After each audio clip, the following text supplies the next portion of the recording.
Alucard en Kimetsu no Yaiba Cap 2. Luego de su batalla contra Akaza, Alucard observaría que ya era hora de que amanezca, así que simplemente creó un sombrero y unas gafas a partir de su oscuridad para ponérselo y cubrirse de la luz y calor que producía el sol. Este comportamiento haría que los ya de por sí nerviosos cazadores prestaran más atención a aquel extraño sujeto. Estaban seguros que se trataba de un demonio muy poderoso con una habilidad de sangre muy extraña, aunque los desconcertada que esté no trataba de huir del sol, y al notar que cuando el sol se alzó en el cielo y el sujeto no se desintegraba, alertó de sobremanera a los cazadores, por lo que algo asustado Inosuke apuntaría sus katana en dirección del hombre preguntando qué clase de demonio era, pero el hombre no le estaba prestando atención, parecía casi hipnotizado, observando al sol un par de segundos más. Hacía tiempo que no tenía la oportunidad de observar lo hermoso que era un amanecer. Sin embargo, sus pensamientos serían interrumpidos por Rengoku, el cual se puso frente a él presionando su katana contra el cuello de Alucard, del cual apenas una expresión ligeramente divertida sabía lo que venía. Ahora el cazador le preguntaría sobre su naturaleza, intentaría amenazarlo con matarle y luego le cortaría la cabeza. No era la primera vez en sus más de 800 años que le pasaba esto. Los humanos tendían a temer aquello que no comprendían, y así fue. Rengoku hizo cada una de las acciones previstas por el vampiro, y cuando le preguntó sobre su identidad, Alucard se limitó a mentir sobre que era un viajero de la otra parte del mundo, cosa que Rengoku no creyó, así que continuando con la amenaza, Rengoku le ordenó a Alucard acompañarlo hasta la mansión del patrón, a lo que el vampiro simplemente aceptó. Alucard, incluso con todas las amenazas por parte del cazador, no actuaría de manera violenta contra ellos, ya que le parecía divertido el hecho de encontrar humanos con tanta voluntad como para enfrentar estos demonios, incluso cuando estos los superan ampliamente, y a pesar de haber visto los recuerdos de Akaza, quería ver por sí mismo cómo funcionaba el sistema del cuerpo de cazadores de demonios. Pasó un rato donde los 4 cazadores escoltaron a Alucard a través del bosque. Inosuke cargaba a Tanjiro. Por su parte, Rengoku había enviado una carta con su cuervo a la mansión para enviar apoyo para curar las heridas de Tanjiro y sus heridas, así como la situación con el hombre que los ayudó y su extraña naturaleza. Al cabo de un par de horas más, llegaron los Kakushis acompañados de 2 pilares, Tomioka y Shinobu, los cuales ya estaban al tanto del enfrentamiento con la tercera superior, y como el hombre que los acompañaba lo había derrotado, ambos ordenarían a los Kakushis llevar a los cazadores a la mansión de Shinobu para que se recupere, mientras ellos llevaban a Alucard con el patrón para hacerle su respectivo juicio junto al resto de pilares. Cuando estos llegaron al lugar, Alucard fue obligado a permanecer arrodillado y amarrado. Esta situación le traía recuerdos de la ocasión en la que fue ejecutado por los turcos cuando aún era conocido como Black Tempest, solo que ahora no tenía ninguna clase de emoción acerca de lo que esta gente le pueda llegar a hacer. No pasó mucho tiempo para notar la presencia de 6 figuras más, aparte de aquellos que lo habían custodiado hasta aquí. Nota se preguntan. Rengoku obviamente no estaba aquí porque estaba recuperándose de sus heridas en la mansión mariposa. Fin de la nota. El vampiro también notó cómo todos estos sujetos se arrodillaron cuando 2 niñas gemelas anunciaron la llegada del líder del clan Inuyashiki. Por su parte, solo levantó su cabeza para notar qué clase de persona sería este líder para que tantas personas lo sigan con tanta convicción.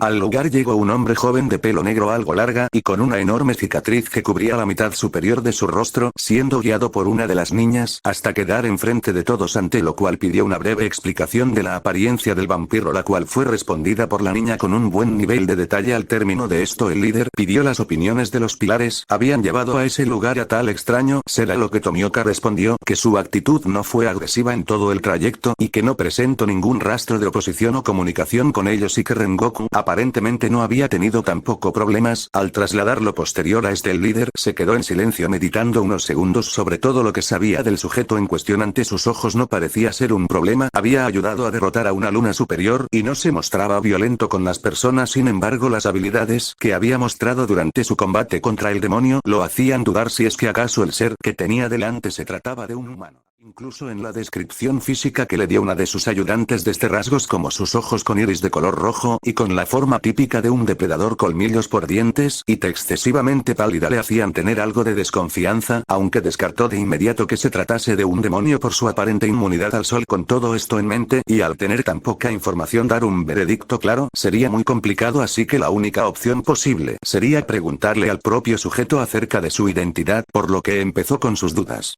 Ubuyashiki. Señor, ¿me podría decir alguna forma de llamarlo o su propio nombre? Alucard. A lo largo de mi existencia fui conocido de crías maneras como el conde Drácula, Vlad el empalador, el ave de Hermes. Sin embargo, mi actual amo me llama por el nombre de Alucard Ubuyashiki. Muy bien, Alucard, ¿me podrías hablar más acerca de tu amo? ¿Acaso te encomendó alguna tarea especial o por qué razón estabas en el lugar del incidente con la luna superior? Alucard. No era nada en especial, solo estaba por el lugar de casualidad, no era un idiota como para contarles sobre los portales dimensionales, esperando que le crean, y vi el espectáculo de aquel combate tan intenso entre el humano y el demonio. Decidí interferir porque me vi atraído por el espíritu y convicción del humano al hablar sobre por qué abandonar su humanidad no era el camino correcto, y se enorgullecía de su mortalidad. Además creí que si lo dejaba morir en ese momento, no alcanzaría su verdadero potencial. Por otro lado, a lo que ustedes llaman demonio para mí, no lo es realmente. Cuando Ubuyashiki escuchó esto arqueó una ceja, y el resto de pilares lo miraron algo confundidos. ¿A qué se refería con eso? Sin embargo, Alucard seguiría hablando. Si preguntas por mi ama, no sabría decirte dónde o cómo está. Actualmente tuvimos que separarnos hace años y quería volver con ella. Ubuyashiki. Alucard, ¿podrías especificar sobre qué es exactamente un demonio para ti?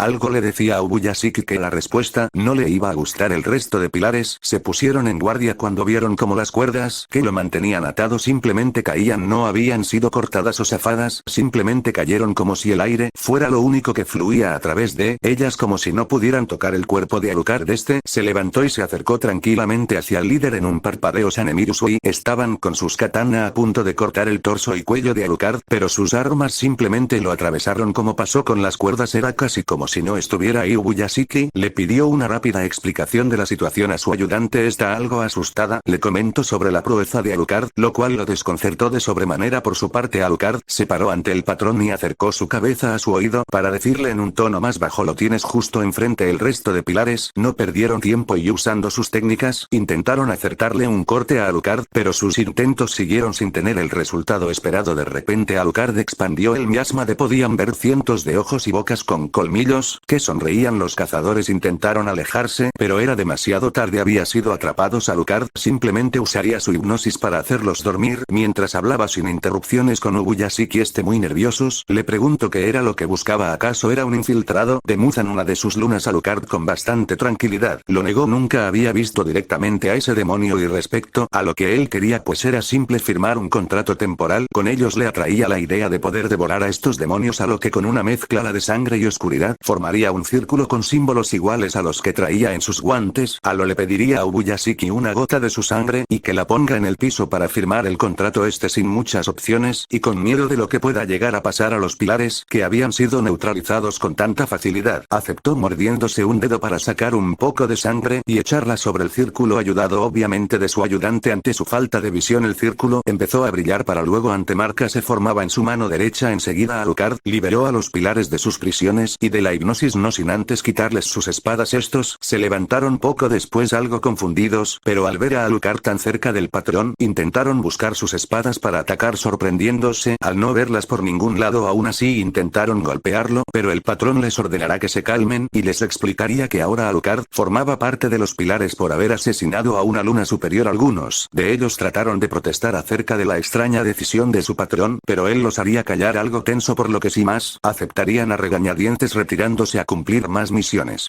Perspectiva de Muzan. El líder de los demonios se mostraba molesto y nervioso acerca de la pérdida de una de sus lunas más poderosas. No solo eso, sino que por momentos sintió como la conexión que compartía con Akaza era intervenida por ese extraño sujeto e hizo contacto con él. Pero ¿cómo era eso posible? La única explicación lógica era que se trataba de un demonio más poderoso que el mismo Akaza, lo cual también sonaba surrealista. Solo dos lunas aparte de él podían detener a Akaza. La existencia de un demonio así de poderoso y que aparentemente no esté bajo su control era un problema de enormes proporciones. Mientras seguía comiéndose la cabeza pensando en ello, Nakime anunció la llegada de las 5 lunas superiores, las cuales se veían algo extrañada al notar la ausencia de Akaza, duda que sería respondida por el mismo Muzan, informando también sobre la existencia de un demonio de tal poder y ordenando a las lunas que lo busquen y lo traigan frente a él o que lo asesinen si se opone, pero que no podía estar suelto por todos lados, matando a otros demonios y obstaculizando sus objetivos, aunque Agyutaro, cual consistía en quedarse en el distrito rojo, manipulando y amenazando humanos para que ayuden en la búsqueda del lirio de araña azul por el día, mientras ellos se esconden, y también porque al ser las más débiles, eran las que mayores posibilidades tenían de ser asesinada por este nuevo demonio. Luego de eso los despelegó y cada luna tomó un rumbo distinto.